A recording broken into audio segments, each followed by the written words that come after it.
Now, the new look Supreme Court hearing arguments on a hot button issue, the Affordable Care Act, what we're hearing from the newest Supreme Court justice. The latest on the White House effort to challenge the election results, how the DOJ is getting involved. And how businesses are preparing for more restrictions in San Diego, and San Diego Unified's plan for widespread coronavirus testing. ABC 10 News at 11 starts now. ABC 10 News at 11 starts now. President-elect Joe Biden preparing to speak as his transition to the White House continues. I'm Virginia Cha. And I'm Jim Patton. President Trump still contesting the election, but that's not what Biden's talking about today. And we are expecting to hear his thoughts on the fight over the Affordable Care Act. We're going to continue to monitor the situation there, and as soon as he starts, we'll listen in. Virginia? All right. Meanwhile, Joe Biden will be talking about the Affordable Care Act just after arguments were presented to the Supreme Court a short time ago this morning. The fight before the Supreme Court is over the individual mandate to buy health insurance. Now, years ago, the Supreme Court ruled that a mandate was constitutional because the penalty could be seen as a tax. In 2017, though, Congress voted to make that penalty zero, essentially waiving the mandate. Now, Republicans are arguing that without a penalty, the Affordable Care Act and its requirements are unconstitutional. Today, new Supreme Court Justice Amy Coney Barrett questioning the process. Well, what should we make of the fact that Congress didn't repeal the provision? I mean, you said earlier repeal, and then you corrected yourself and said zeroed out. I mean, you're asking us to treat it as if it functionally has been repealed, but that's not what Congress did. Does that matter? It could be a while until we learn what the High Court will decide. The Supreme Court has until June to make a ruling. Well, meanwhile, the White House's legal fight over the election continuing. Attorney General Anthony Barr now pushing for voter fraud investigations, and Biden's transition team facing new roadblocks. ABC's Rena Roy has the latest.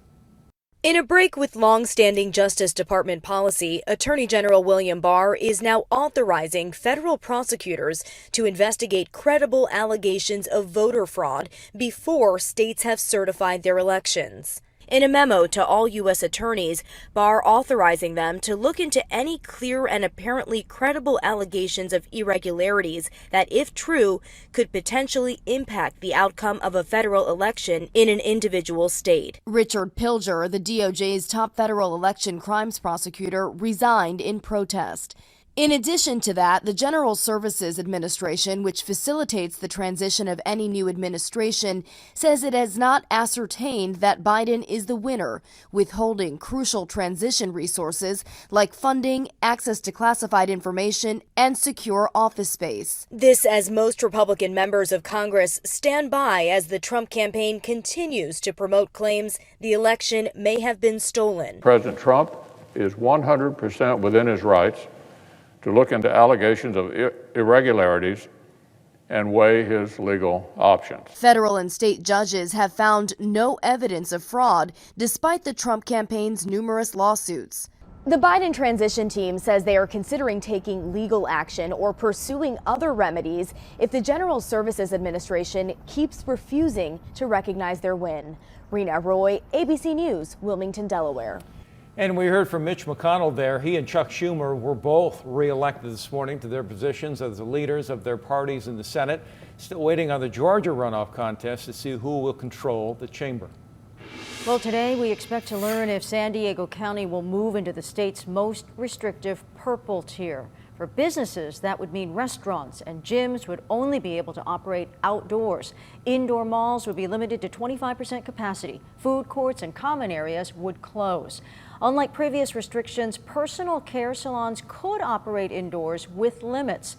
Movie theaters and places of worship could only operate outdoors. The same goes for zoos, aquariums, and museums. For retail, it would mean reduced capacity in stores. ABC 10 News anchor Mary McKenzie spoke to the owner of Warwick's in La Jolla about how tighter restrictions could impact holiday shopping this year. They're setting up the window displays here at Warwick's not just to be festive, but also for shoppers who may not feel comfortable coming inside the store. It's such a personal thing for me. I very much want to have a safe environment, and I want people to feel safe, and I want our decision making to be safe. Nancy Warwick owns the La Jolla Institution for Books and Gifts, and Warwick's has struggled like most retail businesses during the pandemic, but they've been creative in adding online offerings, doing deliveries, and taking phone orders. Our survival depends on our customers. Those customers, she hopes, will still come to the store to do their holiday shopping because it lifts their spirits, she says, to be in Warwick's this time of year, to see the displays, to find items not sold elsewhere, and to support small businesses. If San Diego County does end up in the purple tier, at Warwick's they'll turn one set of doors into an entrance, another into the exit, to keep track of the number of people inside and the flow of traffic moving to maintain social distancing outside and inside the store. You know, when we need to reduce the amount of people, I support that effort. And Nancy hopes for the continued support of customers who've allowed them to keep their doors open. They've put remodeling projects on hold and they've reduced their staff, but Nancy's confident they can weather this round of restrictions as they have so far this year. Yes, we're suffering, but we can do this. It doesn't help me to be angry about the loss of business. What we can do is just do our best right now and hope that, you know, customers still support us. In La Jolla, Mary McKenzie, ABC 10 News. And we just received word the county is going to hold its weekly COVID-19 update news conference today rather than tomorrow. That'll be at 2:30 this afternoon. You can watch it live right here on ABC 10. Also happening today, officials from the San Diego Unified School District will release new details on their reopening plan, which includes COVID-19 testing for all students and staff. ABC 10 News reporter Marie Cornell has a preview of this announcement. Later today, the board for the San Diego Unified School District will vote on the first phase in bringing coronavirus testing on campuses for all students and staff. We can't wait for the federal and state government to provide, what we need to safely reopen our schools. We have to take the initiative ourselves. And that's why San Diego Unified School Board member Richard Barrera says they're teaming up with UC San Diego to test all of their students and staff when they return to in-person learning next year. The district is still planning on moving forward with their reopening timeline, though all will depend on the tier status of the county. The plan is to get their more than 100,000 students and 15,000 staff members tested twice a month. Being able to test, on our campuses, both our students and staff, is the best way to get large numbers, of people being tested. And so UCSD would bring, health professionals onto our campuses to do the testing. The district wants to use $5 million from their budget, which includes funding from the CARES Act, to put up the initial costs to start up this program. But what happens next? To sustain it will require significant investment, and that will need to come from a next federal stimulus package. Funding, Barrera says, is critical to reopening safely. What we're wanting to do is to say to staff and to parents, it will be safe, when it's time for your students to return. But this can only work if parents and staff have that level of confidence. Barrera says the board is expected to make a decision on this first phase of this testing plan. They'll also discuss their reopening plan. Reporting outside the Board of Education, Marie Cornell, ABC 10 News.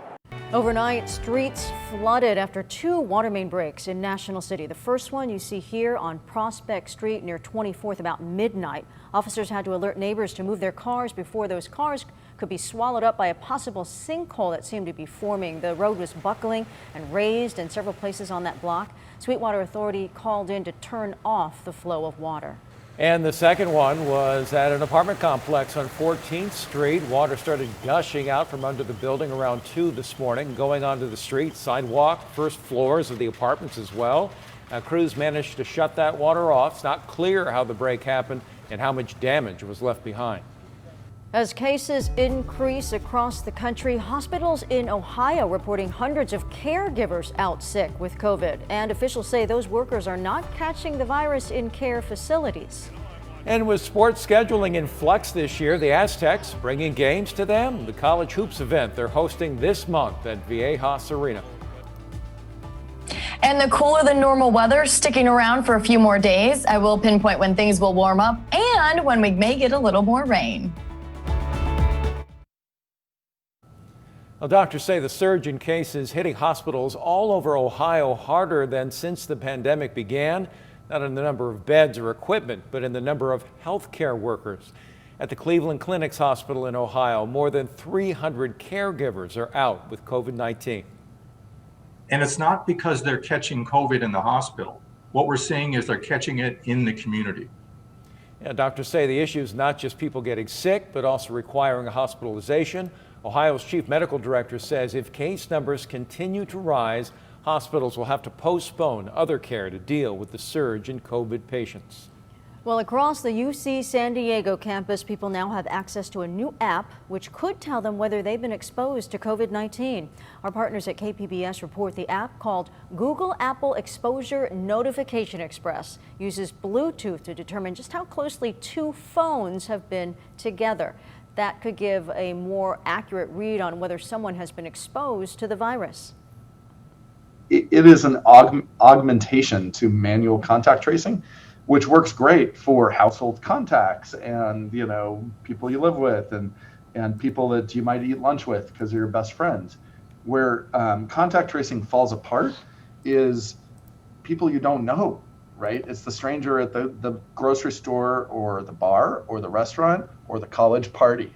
UC San Diego is just one of 2 places piloting this new app. Now, no one is required to use it, and the university says they've taken steps to protect user privacy. So far, 12 people have reported a positive COVID test after using the app.